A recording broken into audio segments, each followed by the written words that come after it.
Tonight on What's NXT, we've got the very first match in the breakout tournament, Joaquin Wilde versus Angel Garza.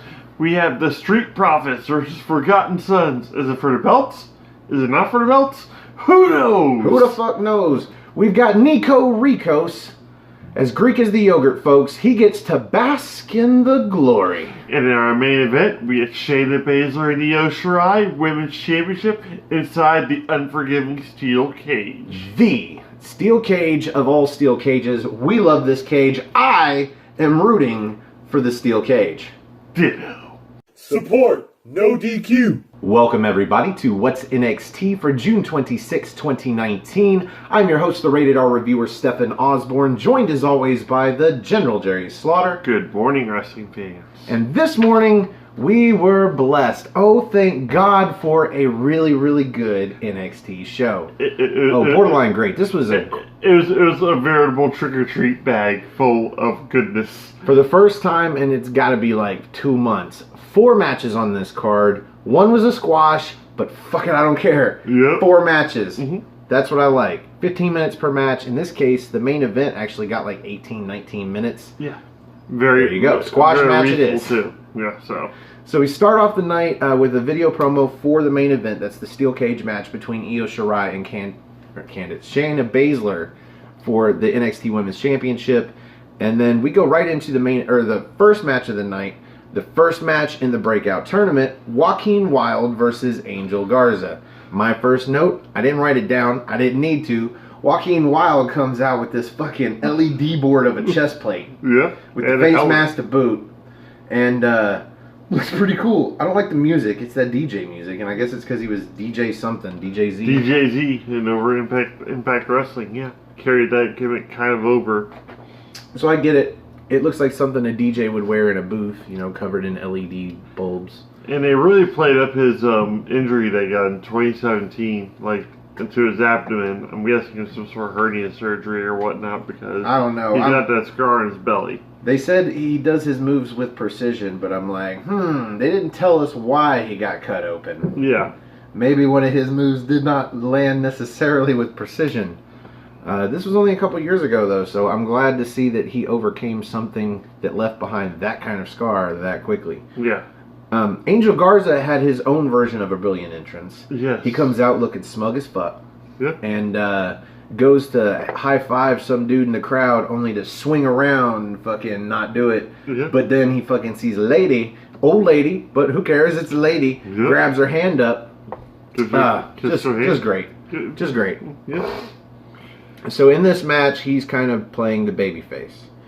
Or not the babyface, the heel. Joaquin Wilde is babyface, but not really playing the babyface. No. Like, there wasn't really anything he did that stood out like babyface, but he was kind of a tweener where, like, Angel Garza, he was a heel. He was a flamboyant heel. He was a charming heel, but he was a heel. Now, these are 2 new guys to me, and I expected to have several notes in this match because I'm expecting to see some moves that I have never seen before. Yeah. And at this point, that's all I dare make note of. Otherwise, it's just a match to me. I've got like 5 notes, including the finish. Not as many as I thought I would, but some pretty good moves off of it. But before I get into them, what do you think about the opening match? Oh, the opening match, if it's setting the tone for the tournament itself, this is going to be very fascinating. I mean, like, these two are just very, like, you know, Lucha Libre inspired. They had a whole bunch of different counters and, you know, spinny, flippy shit. Well, definitely Joaquin Wilde did. Oh, yeah. And then once you have, like, Tearaway Pants match, you got yourself a great match. So, my first note here is definitely something I've never seen before. Angel Garza gets Wilde in this tight package. Like, he's going for a power bomb, but then crosses his arms through his legs and grabs him. And then picks him up and doubles him over. And then flips him over an extra 180. So instead of hitting a package power bomb, he hits a package face buster. That was sweet. That was great looking. My next note here is from Wilde. Another move I haven't seen before, obviously. He does like that seesaw where somebody would normally flip somebody over their head, you know, when they're on their back with their feet. but he's grabbing his arms, but instead he pushes him up into a pop butt, but he holds his arms, and when he comes back down, Garza goes chin first into the bottom or the heels of Joaquin Wilde. Yep. That was a great move. Rolls that into a near fall. He hits a suicida. That's Joaquin Wilde. But he doesn't do it from the ring. He does it from the ring apron. So he runs the ring apron and dives through the corner. Yep. And hits a fucking suicida onto Garza. And then Garza, these guys end up on the top rope. And by top rope, I mean in the corner, on the buckle, both of them standing full on the top turnbuckle. That's insane balance. Yeah, and Garza hits a Spanish fly off the top rope, gets a near fall, picks him up into a double underhook, right? Like a double underhook. Maybe he's going for a pile or DDT. Okay.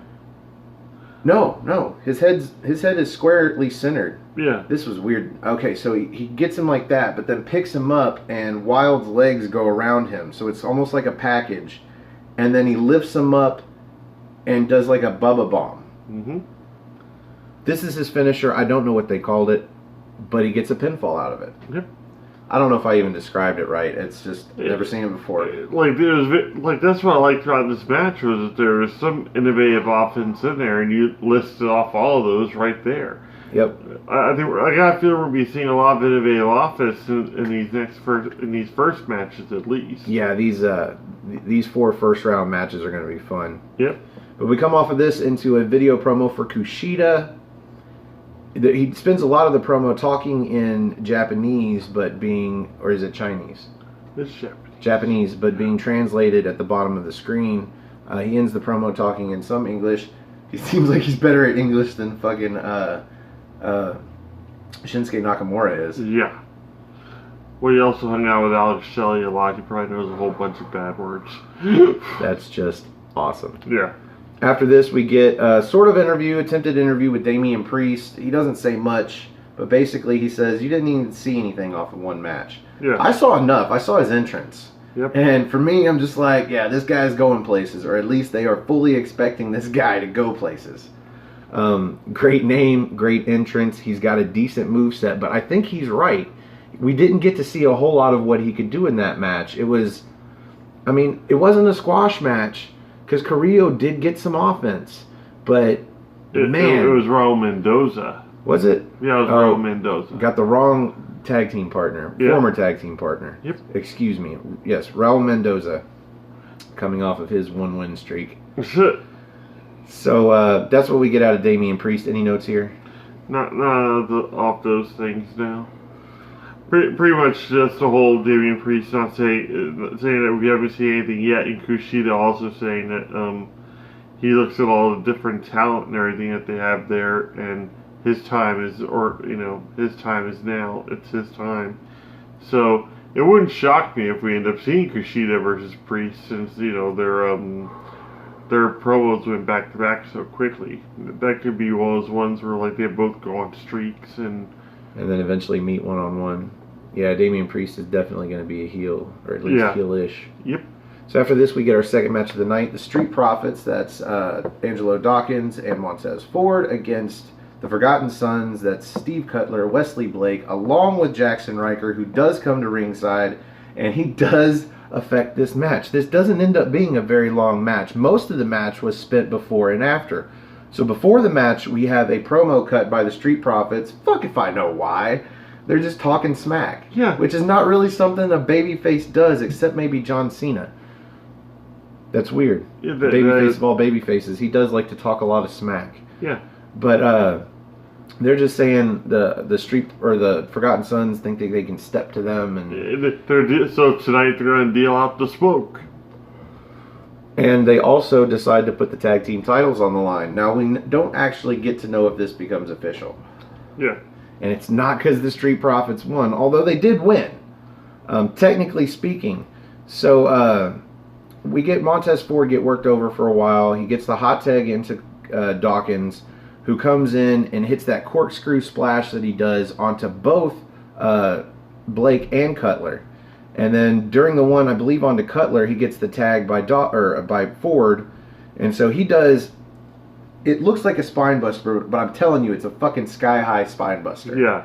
He picks him up like D'Lo Brown did for a sky-high, but then drops forward They pretty much nail both of D'Lo Brown's finishers, short of the fact that Montez Ford does more of a traditional frog splash. Yes, just, he does more of an 30 feet higher in the air.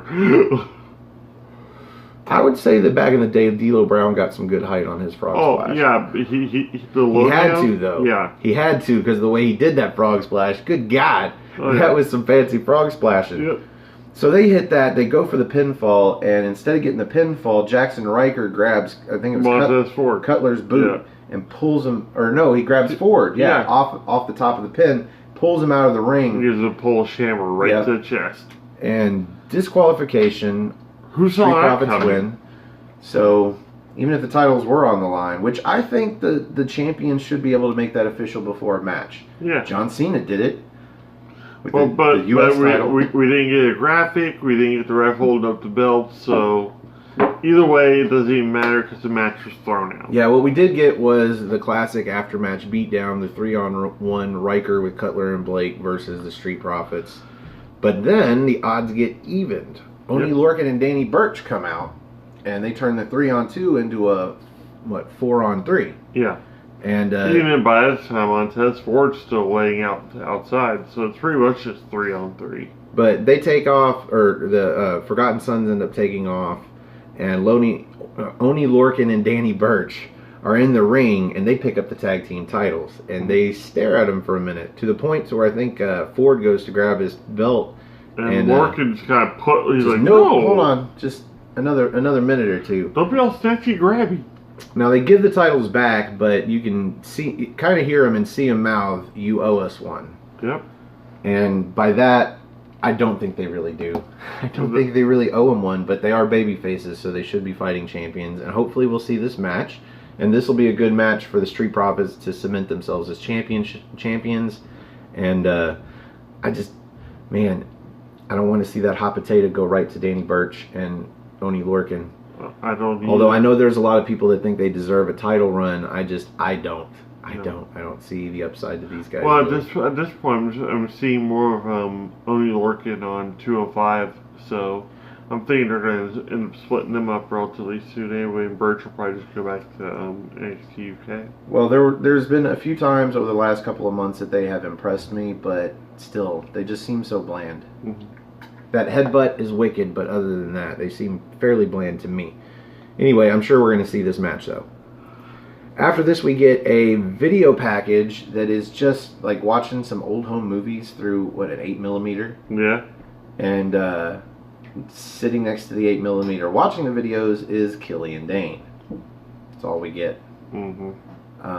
I hesitate to comment on this because we have what the fuck it is. We have Alexander Wolf already back over in NXT UK. It only makes sense that Killian Dane wouldn't spend time anymore on the main roster. Yeah, I wasn't even really paying much attention to what he was watching on those 8mm. Yeah. Maybe I should go back and look at that. But that lets us know he's coming to NXT though. Hell yeah. Yep. So after this, we've got a selfie promo done somewhere outside by Vanessa Bourne and Aaliyah. They are talking about Mia Yim and her promo from the week or two prior. How she's sad and poor and broke, but now she's doing good in life. Yeah, and they say they can't relate because they call themselves the uppers and she is a lower. And one of the uppers, Aaliyah, she mentions getting a match with Mia Yim. They don't say when. I'm guessing next week since we had the women's match this week. Or the week after, or who the fuck knows. Yeah. It'll probably be the opening match for next week. I'm fine with that. Mm-hmm. This was very similar to the promo that they did last time, only this time they do make mention of that promo and say, I don't think even books can help this girl. No. And for her to go ahead and keep on wearing that bandana on her face and keep the hat on as well. So that they don't have to look at her. Yeah. This was alright. So after this we get our third match of the night, aforementioned Nikos Rikos. Great name. If you say so. He even has Opa written on his ass. Versus the limitless Keith Lee, and of course Keith Lee's winning this. This would be the squash match we talked about. Obviously there's only 2 matches left. Yeah. And we mentioned the main event almost 20 minutes. Okay, I think we could probably describe this match real quick. Rico slaps Keith Lee. Keith Lee doesn't approve. Well, it's a chest slap. And Keith Lee doesn't approve, so he does a double chest slap to him, and then comes off the ropes with a pounce that knocks Nikos into the other ropes. Yeah. I'm about to say, he knocked him halfway across the ring and about put him through the ropes. Almost, if he hadn't spread out his arms, shit. Yep. And then picks him right up into the fireman's carry, levels him with the jackhammer. They call it the limit breaker. Yeah. I preferred the fire hammer, but whatever. Who am I? I'm just a guy that reviews the show. Yep. With that guy. Keith Lee's on fire, though. Well, we're going to say it. He's heating up. He definitely is, but I can't watch a Keith Lee match and not think that he's got unfinished business with Dijakovic. With Dijakovic, and I keep waiting on that match. That's what I was hoping for with this Rico. Oh my god! I hope we get a 6th match at NXT Takeover Toronto, and it ends up being Keith Lee or even a dark match. Goddamn, just something. Keith Lee versus Dominic Dijakovic. It needs to happen as soon as Dijakovic. Don't put him in another several matches to build him up. Just put him straight in the ring with Keith Lee and let him get injured again. I don't give a fuck. I would not object to that being the main event dark matches that we get for that takeover. That'd be superb. I've been there. Even the last match of the dark matches is in the main event. You are basically just sitting there anticipating the first match of Takeover. It really doesn't work that way. But any of the matches, sure, hell yeah. I'd love to see it live. Oh yeah. So, yeah, two moves essentially: the pounce and then the limit breaker. 1, 2, 3. Keith Lee with the victory. And on we go to a video promo of Adam Cole. Now, this is his championship tour. Yeah. And he is heading down to the Download Festival, or across the pond. And he is going to go defend the NXT Championship for some inexplicable reason on NXT UK. And it looks like he's defending against Mastiff, because Mastiff is in the ring. Possibly. So I'm thinking if we do get that match, or if it did happen, chances are Gallus interfered. And maybe he didn't defend the title. Maybe he was just there with the title. No, he said he was defending the belt. That is some bullcrap. But anyway, so, the end of this promo shows that his next stop is the Gargano Cafe. Yeah. So this should be fun for the next championship tour video. I hope we get these once a week, every week, till we finally get him back in the ring. Mm-hmm. So, one final announcement before the main event. Next week we are going to have 2 matches announced now. It's segued right from Cole right into Roderick Strong. Yep, Roderick Strong versus Tyler Breeze next week, and that might be the main event. For the first time ever. And in the second first round match of the breakout tournament, we've got Isaiah Swerve Scott versus Cameron Grimes. If you caught our prediction video that we did or the tail of the tape on Aftermatch Wrestling about on the Rated R report, on the Rated R report with Christopher Willis, this guy is already out of it because he had I had Joaquin Wilde all the way to the end. Yep. So that ruins everybody's right hand bracket. Yeah. So the only way you guys are going to win is Jerry if Cameron Grimes goes all the way, or if Isaiah Swerve Scott goes all the way. That would be for Chris. So this is going to decide for either one of us who's going to move on. So that's pretty cool. That is pretty cool. And then we'll all just be rooting for whoever it was that picked that guy. Mm-hmm. And that's how it works around here, because NXT for life. That's right. So we are on to the main event. We've got Io Shirai, Shayna Baszler for the NXT Women's Championship. We also have a third member of the match, the fucking steel cage. The steel cage is a thing of glory. We have mentioned this before. We've talked about at least 5 things we love about this steel cage versus the one they use in WWE. Got to be at least 5. You've got the square poles instead of the round ones. They just make it look so much more sturdy. Yeah. You've got the widened, what do they call it, the chain for the chain link. Yeah. And it's a flat painted color, and it's so much easier to see through. You've got the top of the cage. Now this cage doesn't lower. They build this cage. The top of the cage is flat, and it's got some kind of cover. It's like this black cover, and it's so secure. It allows them to do things off of it that would be sort of rickety off of the top of a steel cage on the main roster. There's so many things, and the sound it makes. Yes. It looks so much. It looks like it hurts more when they get thrown into tight. it. Visually, audibly, it is definitely a third member of this match.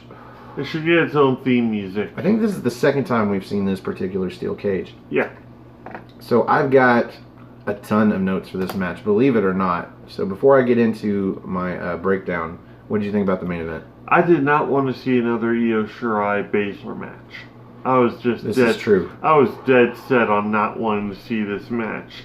But then by the end of it, it completely won me over.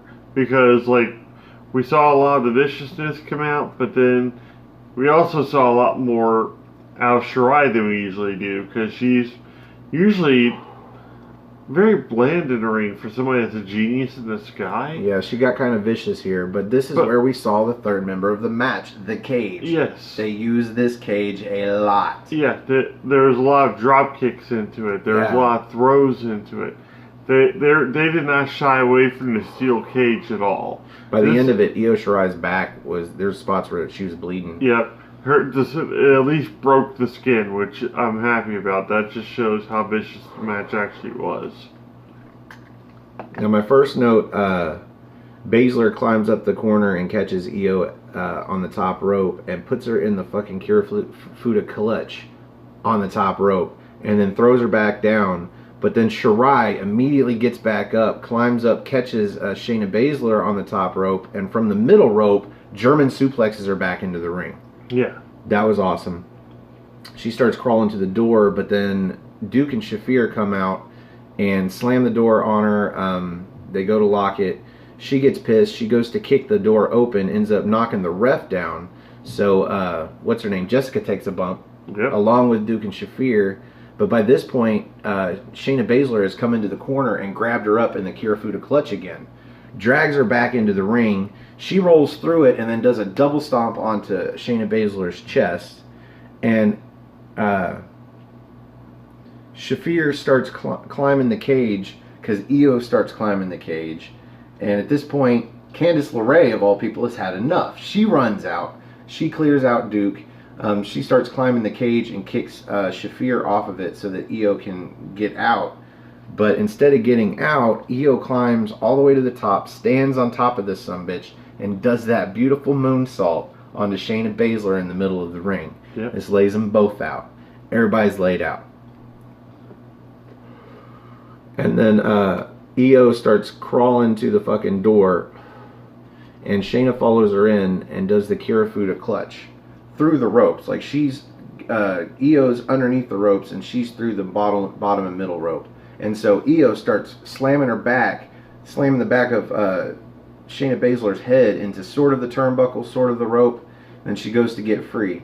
So then Shayna Baszler crawls out a little more and catches her before she can get out of the door. Again, Kirifuda clutch. This time, Io Shirai grabs the door and starts slamming it into Shayna Baszler's head like 3 or 4 times. Finally, you can just tell Shayna Baszler's out. But what happens? She slides over top of Io Shirai, splat, lands on the floor, both feet hit, bell rings. Shayna Baszler retains the NXT Women's Championship. And quite possibly the most genius finish I've she was seen in fucking an out. extremely long time in a steel cage match. Their goal here was to outdo Ziggler versus Kofi. And they did. Kofi's leap of his death. Yep. That was a hell of a leap, y'all. Anyway, this one, hell of a finisher, but we are not done. No. What happens after match? Well, first of all, Shayna Baszler collects her title, and her and the other 4 horsewomen fucking head to Dodge. They're getting out of there. They did their job. Yeah. But Io Shirai is not happy. No. And she only has one person left to take it out on. Lorraine's just supposed to try to comfort her, and Io's the one comforted. She just wants to beat the living hell out of someone. She doesn't need friends. She needs championships. Yes. She starts beating the shit out of Candice LeRae. And then she looks for a second like she's come to her senses and is going to stop. But instead of stopping, she gets out of the ring, gets a chair from underneath the ring, gets back in the ring, and starts beating on Candice some more. She goes all stone cold with it. She sets the chair up in the ring and does a vertical suplex onto Candice LeRae over top of the chair. Mm-hmm. I mean, Yeah. Shirai has gone heel. I was about to say, you already had the shocked look on people's faces from the finish of Shayna Baszler. There was legit shock looks on everybody's faces. I hadn't seen that ended. much shock in an audience since The Undertaker's streak got broken. And, Maybe not that much, but well, close. yeah, but the looks on people's faces, there's people explaining to each other what happened, and they're like, "Oh, that's so unfair. That's horrible." And all of a sudden, Io Shirai's beating the shit out of Candice LeRae. They're like, "What the hell's going on?" The world is upside down. It was nuts. So, Io Shirai's yelling back into the ring as she walks away to a clearly unconscious Candice LeRae at this point. Just said, she doesn't need friends, forget all y'all, whatever. And then at one point you hear her say championship in Japanese, so I'm like, she doesn't need friends, she needs championships. Yep. So that brings us to the end of the main event, and here on What's NXT, we like to rate the main event using the General's 5-star rating system. Jerry, you always get to go first. Out of 5 stars, where do you rate this main event? I'm going to go ahead and give it, 4 3/4. Wow. Compared to some of these other women main events that I've seen on NXT television, this took a high spot. Plus, it also pretty effectively ended a feud, started a brand new one, did an impressive heel turn for Io Shirai. You get a finish that I don't think I've ever seen before. Someone actually get knocked unconscious and fall out of a cage. I've seen them climbing down on the outside and whatnot, but I've never seen anybody get their head bashed in to the point where they slump forward and fall out. You know, the crowd's reaction was just heartbreaking, and it was just everything that I wanted to see in a steel cage match that I didn't know I wanted to see. So it was more Triple H, I think, working his magic on that one. But everything about this match I just loved. There was a lot. Granted, there's interference from Shafir and Duke, but even then, they got squandered. They got knocked out of the picture, and it still became about Baszler and Shirai. Yeah, and then that awesome moonsault off the top of the cage. Oh yeah, that's totally going into the graphics at the start of the show. Yeah. So I'm going to start this match at 4 stars for the match itself. I'm going to 4 1/4 based off of the ending of the match and the aftermatch where Io Shirai turns heel. Just swerve after swerve.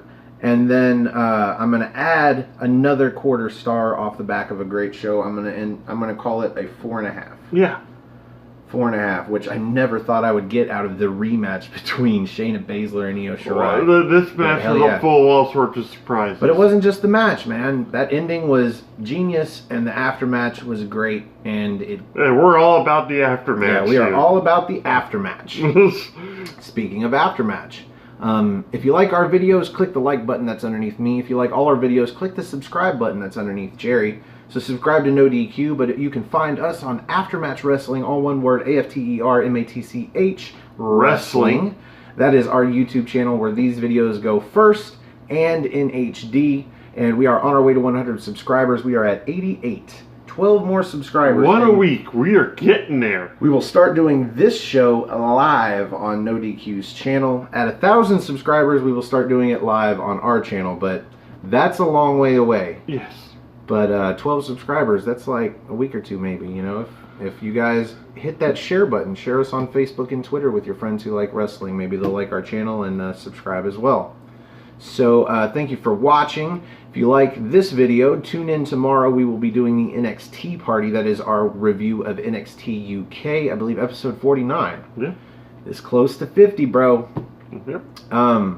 So that'll be tomorrow. I believe our guest is going to be Chris Willis for the first time. Lone Star up on the screen. Good brother, Christopher Willis. Yes. And if you would like to join us for a future episode of NXT Party and help us review a future episode of NXT UK, come have a spot of NXT with us.